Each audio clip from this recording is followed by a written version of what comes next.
Patrick, tu es fort, hein? Tu sais danser, tu sais chanter. Franchement, tu es trop fort. Comment est-ce que tu fais?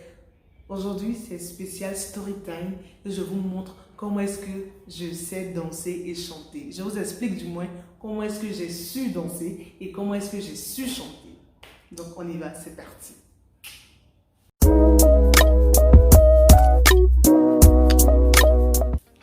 Alors, on va commencer par la danse. Il faut savoir que la danse là, on dirait que je suis née avec. On dirait que je suis née avec. Mais je vous explique. Tout a commencé dans les années 1980, quelques poussières là-bas. Quand je suis née, j'avais pratiquement 1 an. On m'a raconté, sinon moi je ne m'en souviens pas. On m'a raconté. Il y avait une chanson de Pierrette Adams qui passait beaucoup à la télévision. Et moi, quand ça passait, je dansais. Et les gens au quartier, ma maman, tout le monde. Et ton fils les bouge bien, il sait danser, patati patata, nanana. Et puis au quartier, il y avait une fille de Gizo, elle s'appelait Gisèle, on l'appelait Gizo, qui a vu au moins son bon petit parce que je savais danser. Et elle, à l'époque, faisait le ballet. Ballet, c'est pas danse classique, c'est pas les danses classiques, patati patata, ce genre de truc là. C'est pas ça. Hein. Ballet avant, ceux qui ont vécu de ma génération, ça, nous on appelle ballet. Ballet, c'est où on partait dans les salles de classe, dans les écoles là, et puis on faisait des chorégraphies comme ça, de variétoscope là. Voilà. C'est ça qu'on appelait ballet. Et donc, elle faisait ça. Du coup, elle m'a appelé et moi je partais l'accompagner. Donc, tous les jours, c'était comme ça, je partais l'accompagner. Et c'était à Vredi. À Vredi, Sogefia, c'est là-bas que je suis né à Port-Boué. Je suis né à Port-Boué, mais j'ai grandi un peu à Vredi. Donc, elle me prenait et on partait, fait les répétitions jusqu'un jour. Ce jour-là, le chorégraphe a monté la chorégraphie, il lui a demandé de faire tout. Maintenant, il est qui de nulle part, il vient, il reproduit la chorégraphie telle que le chorégraphe l'a proposé, l'a montré. Il a bluffé tout le monde là-bas. Il a dit, ils étaient forts. Ils étaient forts. Il dit, hé petit, tu dingue. Donc, c'est comme ça, là. Il a dit, hé mon petit. Non, mais je peux exploiter ton potentiel. Hein? Et puis elle m'apprenait quelque part dedans. À l'époque là, Bachengue battait son plein en Bachengue. Moi, tu peux pas moi dans Bachengue. Ah, tu peux pas en Bachengue. Il est déjà jusqu'à demain matin. J'ai déjà. Donc, qu'elle m'apprenait à danser les soirs. Elle dansait dans ma vie, je l'avoue, j'ai dansé dans ma vie. Donc, quand j'avais 5 ou 6 ans, parce que moi, il n'y a pas fait maternelle. Il était trop intelligent pour maternelle, sincèrement dit. Je suis partie directement au CP. Donc, pendant que mes amis partaient à l'école le lendemain, là, moi, les soirs, ils partaient danser dans Magui. Et puis le matin, ils avaient mon déjeuner. Donc, moi, j'ai vite été indépendante quand même. Parce que déjà, quand j'avais 5 ou 6 ans, mon déjeuner, là, c'était le fruit de mon travail. Mon déjeuner, c'était le fruit de mon travail. J'ai su développer mes compétences depuis le bas âge. C'est une grâce. Seigneur soit loué, merci. Donc, quand je partais danser, les tontons, oh, ils étaient conquis par mes pas de danse. C'est dit, mes pas étaient fluides. Maintenant, il n'y a plus du poisson, avant, il était bien. Donc, quand je finis de danser comme ça, elle prend ce qu'elle doit prendre et me donne 125 pour mon déjeuner. Et il me rappelle très bien ça, 125. Mais en même temps, 125 à l'école, à l'époque, c'était quelque chose. Hein. 125. 125 à l'époque, fin des années 1990, c'était quelque chose. Donc elle me donne ça à moi, je mangeais bien les matins au petit déjeuner. Et puis encore les soirs, on reprenait. Donc c'était un peu comme ça, jusqu'à ce qu'on déménage, on vienne à Noumango. À Noumango, vers l'âge de 12 ans, 13 ans, j'ai quitté Noumango. Mais quand on était à Noumango, j'ai failli faire Wozo. Et voici une histoire encore. Wozo, il voulait partir faire là. On a commencé les répétitions bien zozo à l'école à Noumango. Les amis de ma génération qui verront cette vidéo, ils sauront de quoi je parle. Quand on a commencé les répétitions là, on est parti. On faisait les trucs chic. On commençait à danser. Mon dos a commencé, on m'a lancé sur je vous dis. Si c'est pas ça là, moi je sais pas comment on appelle ça là. Si c'est pas ça, tu danses, voici le bouton de sueur qui apparaît sur ton dos. Bouton de sueur.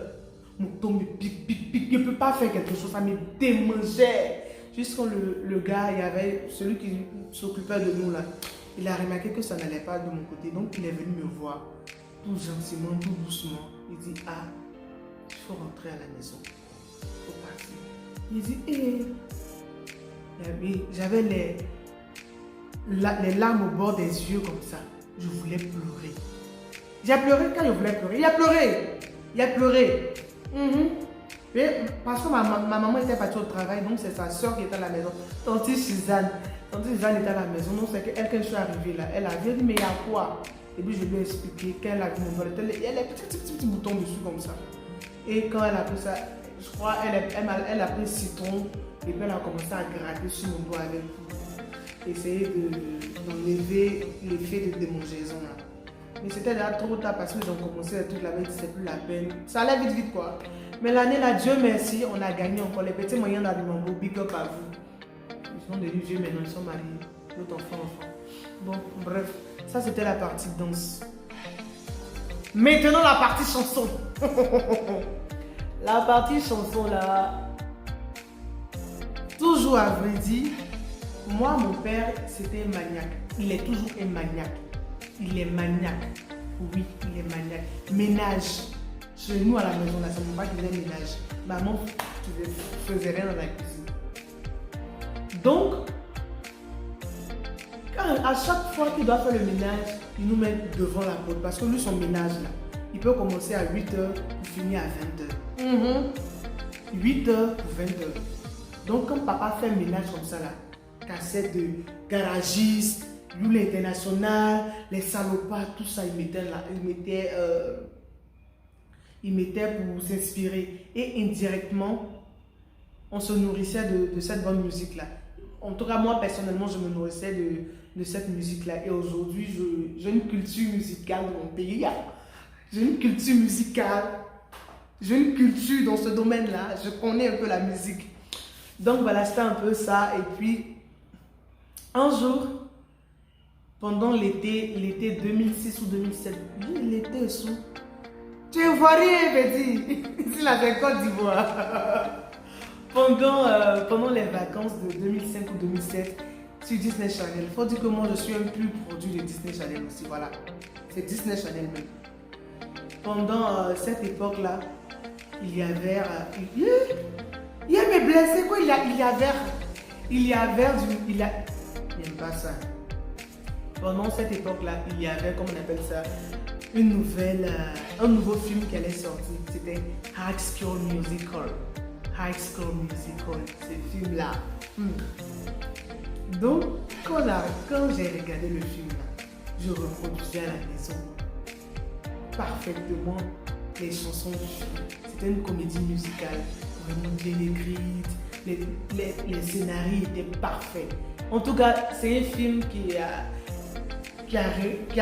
révélé la voix en moi. Ça a révélé la voix en moi et j'ai su que je savais chanter. Parce que quand je reprenais les chansons de ce film-là, ceux qui sont à côté, même s'ils n'ont pas regardé le film-là, mes performances vocales, mes prouesses vocales démontraient que je savais faire. Et quand je commençais comme ça, on dit, hey, tu chantes bien, mon garçon, tu chantes bien. Hey. Je me souviens même, j'étais à l'arrêt du bus une fois avec ma maman. On quittait à 13h. On quittait à 13h. Et on devait faire mes vaccins, un truc comme ça. C'est bien voyager. Ouais. C'est que on devait faire mes vaccins et on s'est retrouvés à l'arrêt d'un bus. En attendant le bus là, et il a commencé à chanter. Toutes les femmes qui étaient à l'arrêt là, hé madame, ton fils là, il chante bien haut. Ton fils là, il chante bien haut. Même à l'école, quand je me mettais à chanter comme ça, tous mes camarades, ceux qui étaient autour de moi, me félicitaient sur mon thème vocal. Et puis récemment, j'ai intégré une chorale, mais je ne suis pas bien allé loin parce que j'ai dû déménager. Et même quand je suis revenue pour intégrer la chorale, c'est un problème pour moi parce que je trouve que je n'ai pas le temps. Chose que je devrais avoir pour la chorale. Donc voilà, la musique, j'écoute toujours de la musique. J'aime écouter de la musique. La musique et moi, c'est pas une attraction. Donc, ne me dites pas pourquoi tu ne vas pas faire de voice, pourquoi tu ne vas pas chanter. Le voice, ça va faire, il y a honte. Sinon, normalement, là, il a gagné le poste. Et puis même l'année, Star Karaoke. Star Karaoke. Quand mon frère à la maison, quand il voyait Star Karaoke, il dit, mais petit, j'attends quoi? Va gagner Star Karaoke, on va voir l'argent. Mais je n'avais pas encore l'âge de participer à Star Karaoke parce que Star Karaoke demandait l'âge de 18 ans. Moi, je n'avais pas encore 18 ans. Je n'avais que... j'étais en 13, 15, 16 ans par là. L'année où j'ai eu mes 18 ans pour aller faire Star Karaoke là, on connaît tous l'histoire, hein? Il n'y a jamais eu de Star Karaoke. Et même après, quand c'est revenu là, j'en avais ma claque, je ne voulais plus faire de Star Karaoke. Donc j'ai laissé tomber. Et aujourd'hui, j'écoute la musique comme ça, je peux chanter souvent dans des shows, quoi, genre dans des endroits à karaoké où je prends le micro, je commence à chanter juste pour le fun et ma musique. Donc voilà, c'était un peu l'histoire de la danse et la musique. J'espère que ça vous aura plu. Et d'ici là, portez-vous bien. Je vous envoie plein de cœur et plein de bisous. Je vous embrasse. Bonne soirée!